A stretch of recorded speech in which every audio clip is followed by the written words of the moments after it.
तो बहुत बहुत स्वागत है जोरदार तरीके से मेरे जितने भी AFCAT एस्पिरेंट हैं। फाइनली एग्जाम खत्म होने के बाद जो सबसे बड़ा प्रश्न इस समय जहन में है वो यही है सर कि आखिर कट ऑफ क्या जाने वाला है, क्योंकि इसके आधार पे बहुत कुछ डिसाइड होता है। इसके आधार पे आपकी आगे की प्रिपरेशन डिसाइड होती है। अगर वाकई में आपका बेहतर स्कोर जा रहा है और आप श्योर शॉट हैं तो आप बेहतरीन SSB की प्रिपरेशन में लगेंगे। बट अगर आप श्योर शॉट नहीं हैं तो आपको पुनः आने वाले नेक्स्ट जो फैब में AFCAT का एग्ज़ाम होने वाला है और पैरेलली जो CDS का एग्ज़ाम आपका होने वाला है, आपने उस पर फोकस करना है, ठीक है ना। और अपॉर्चुनिटीज़ हैं, मैं कहूँगा कि ग्रेजुएशन लेवल पे जितने ही मौके मिलते हैं वो AFCAT के तौर पे मिले, CDS के तौर पे मिले, ICGSE के तौर पे मिले, CPF के तौर पे मिले, TA के तौर पे मिले, हर अपॉर्चुनिटी के लिए आपको ट्राई करना चाहिए और अपने आप को 100% सफलता की ओर ले जाना चाहिए अगर आर्म फोर्स वाकई में ज्वाइन करने का आपका इच्छा है तो। बट बेसिकली आज का बड़ा ही टेक्निकल टॉपिक है और बड़ा इंटरेस्टिंग है कि AFCAT 2/24 का सर कट ऑफ किया जा सकता है। बहुत सारे एनालिसिस देख लिए होंगे, बट चलिए कुछ एक्चुअल बातें कर लेते हैं। सबसे पहले जैसे आपको पता है कि पेपर का लेवल जो रहा वो मॉडरेट रहा, मतलब इसको हम इजी नहीं कह सकते हैं, सिंपली मैं मॉडरेट वर्ड यूज़ कर रहा हूँ। AFCAT 2/24 रिजल्ट जो है वो 1 मंथ, एग्जैक्ट 1 मंथ के अंदर आपके रिजल्ट अपडेट हो जाएंगे, तो उसके लिए बिल्कुल चिंता मत करिए। आपने 9, 10, 11 3 दिन एग्ज़ाम शेड्यूल था, तो आप मान के चलिए कि सितंबर में 10 सितंबर तक मैक्स टू मैक्स आपके रिजल्ट्स अपडेट हो जाएंगे।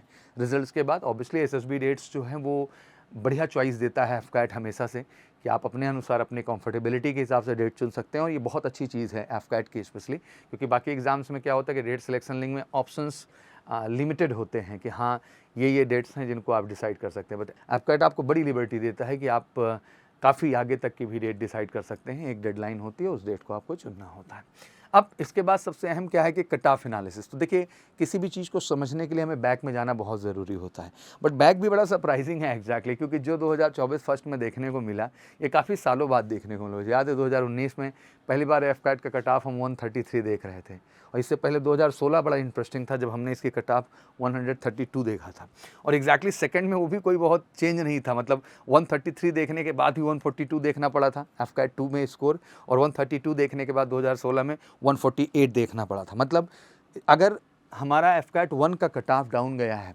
इसका मतलब कदापि ये नहीं है कि आप उसके आधार पे AFCAT 2 के कट ऑफ को भी डाउन करेंगे, अगर हम लास्ट एक्सपर्टीज़ में जाएँ तो। बाकी अमूमन तो एक आंकड़ा हमेशा से फिट रहा है कि हमें दिमाग में 160 के आसपास का आंकड़ा सेट हो गया था कि भैया 155 के ऊपर या 150 रहेगा तभी कोई स्कोप है, अदरवाइज़ नहीं है। और सबसे ज़्यादा 2021 ने बड़ा हिलाया था आपको, 165 का कट ऑफ गया था, अब तक का सबसे हाईएस्ट कट ऑफ हम कह सकते हैं जो है AFCAT का। बट आज जो डिस्कशन है, बैक तो सामने है ही, देख सकते हैं 2023 का आपका AFCAT फर्स्ट और सेकंड का कट ऑफ दिख रहा है, 2022 फर्स्ट सेकंड का दिख रहा है 157 का कट ऑफ रहा, 2021 आपको दिख रहा है 165 157, मतलब 153 155। तो एकाएक जो है चीज़ें बदली। 2024 फर्स्ट में 137 का कट ऑफ जाना थोड़ा सरप्राइजिंग था, बट 137 का हम ग्राफ देख रहे हैं तो मैं बड़ा ऑनेस्टली इसमें ऐड करना चाहूँगा कि आप इस बार का कट ऑफ जो है वो 145 से 150 के बीच में देख रहे होंगे, ठीक है ना। बिकॉज रीज़न ये है कि पेपर भी इजी नहीं है। अगर थोड़ा सा ये इजी टू मॉडरेट वर्ड मैं यूज किया हो तो शायद मैं सीधा बोल देता कि इस कट ऑफ को 150 के नीचे आप एक्सपेक्ट ही मत करिए ओवरऑल, लेकिन पेपर जिस तरह से देखने को मिला है, जो फीडबैक बच्चों का है, उसके आधार पर 145 से लेके जो है 150 के बीच का जो है कट ऑफ का स्कोर जाने वाला है। तब देख लीजिए, मैच कर लीजिए कि अगर वाकई में आपने अराउंड 50 क्वेश्चंस के आसपास सही किए हैं, ठीक है ना, 100 क्वेश्चन में, तो मुझे लगता है कि आपकी पूरी अपॉर्चुनिटी है, पूरे चांसेस हैं कि आपको SSB का अवसर मिलेगा। बट ये एंड नहीं है, प्रिपरेशन मुझे लगता है आपको हमेशा जारी ही रखना चाहिए। AFCAT सेकंड आ रहा है, इसके बाद 2025 में पुनः अपॉर्चुनिटी आपके सामने होगी। AFCAT फर्स्ट होगा, CDS फर्स्ट होगा, CPF का होगा, ICGSE का मौका होगा, तो अपॉर्चुनिटीज़ बहुत सारी हैं। तो तैयारी कोई रोक देना विषय नहीं है, मुझे लगता है कि दोनों ही फेज ज़रूरी है। हाँ, रिटर्न की सिक्योरिटी अगर इतने स्कोर की आ रही है तो focus for the SSB part, SSB के लिए बिल्कुल फोकस करिए। और एक्सपेक्टेड कट ऑफ मोटा मोटा लिख देता हूँ 145 से 150 के बीच में है। 145 से ऊपर जो भी कैंडिडेट्स जा रहे हैं उनके पूरे के पूरे चांसेस हैं AFCAT में स्पेशली। और लिख भी दिया है यहाँ कि if your score is 145 plus या 145 तो start preparing for the SSB interview.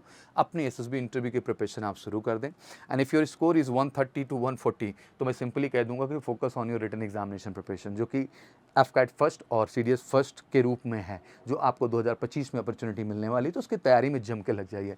But जिनका स्कोर ये है, मैं उनको कहना चाहूँगा बिल्कुल, अगर आप ये स्कोर पा रहे हैं और आप कॉन्फिडेंट हैं तो ऑनेस्टली आइए। SSB में भी थोड़ा एक लंबा समय देने की ज़रूरत है, बिकॉज एक होता है ना कि 100% श्योर शॉर्ट रिकमेंडेशन चाहिए। 100% श्योर शॉर्ट रिकमेंडेशन बैच इसलिए नाम है क्योंकि हमने अप टू 90 डेज तक की यहाँ पे अपॉर्चुनिटी मांगी आपसे। उसका बड़ा स्ट्रेट अवे रीज़न है कि हमें थोड़ा समय चाहिए काम करने के लिए, क्योंकि SSB के गाइडेंस आपके लिए हमेशा ऐसे रहे कि आप आएँ, 14 दिन मिशन पूरा किए, निकल लिए SSB देने के लिए। ऐसे नहीं होता है।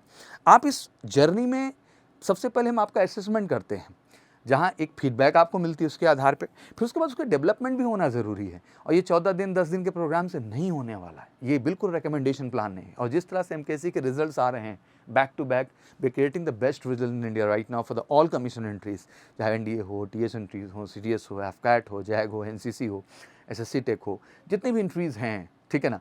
तो हम चाहते हैं कि थोड़ा आप समय हमें दीजिए, बिकॉज आपके कम्युनिकेशन प्रॉब्लम है, आपके जनरल अवेयरनेस में प्रॉब्लम है, आपकी पर्सनैलिटी वैसी है ही नहीं जो चाहिए। क्योंकि देखो ये पर्सनैलिटी का टेस्ट है, अभी तक आप बहुत ज़्यादा एकेडमिकली जो है वो फोर्स्ड हैं, आप में एक्चुअल जो रियल पर्सनैलिटी हमें लानी है उसके लिए थोड़ा समय हमें चाहिए। और अप टू 90 डेज़ का प्लान का उद्देश्य ही यही है कि कम्युनिकेशन, जनरल अवेयरनेस और आपकी रियल पर्सनैलिटी ट्रेट्स को हम आपके अंदर डेवलप करते हैं और एसएसबी के लिए आपको 100% श्योर सॉर्ट करते हैं। उसके लिए सबसे बड़ी बात, बेहतरीन टीम है हमारे साथ। वाइस प्रेसिडेंट हैं आपके इसी बनारस बोर्ड के, इलाहाबाद बोर्ड के एसेसर हैं, बेंगलोर बोर्ड के एसेसर हैं, भोपाल बोर्ड, तो एक बेस्ट टीम है हमारे यहाँ। और ये टीम वाकई में काम करती है आपके उस प्रॉस्पेक्ट पे जाके जहाँ वो बेहतर से बेहतर आपको बना सके। तो बहुत ज़रूरी है कि जितना जल्दी शुरुआत करें। अब एक क्वेश्चन ये भी होगा कि एसएसबी डेट्स कब से हैं सर, तो वो भी क्लियर कर देना चाहता हूँ कि एसएसबी आपकी अक्टूबर मंथ से स्टार्ट है, ठीक है ना। डेट्स मिल जाएंगे आपको अक्टूबर में, तो बहुत डिले भी नहीं है। आप जितनी जल्दी अभी शुरुआत कर देंगे उतना आपके लिए अच्छा होगा।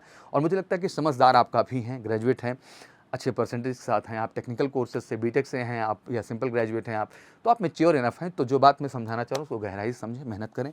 जो वाकई में ये स्कोर नहीं ला पा रहे हैं, जो 145 या 145 प्लस का इसके बीच में है, उनको तो मैं रिटन एग्जाम प्रिपरेशन के लिए बिल्कुल कहूँगा। और डेडिकेट, अगर सीरियस एफकैट स्पेशल भारत में कहीं हैं बैचेस तो केवल एमकेसी में हैं, और बेहतरीन स्टैंडर्ड की हम गाइडेंस देते हैं। और जो एग्जैक्टली इन कॉम्पिटिशन्स को क्रैक करने के लिए स्टैंडर्ड चाहिए वो आपको यहाँ पे मिलता है। तो बिल्कुल बिना देरी किए उठाइए फ़ोन और कॉल कर सकते हैं हमारे ऑफिशियल नंबर 9696330033 पर।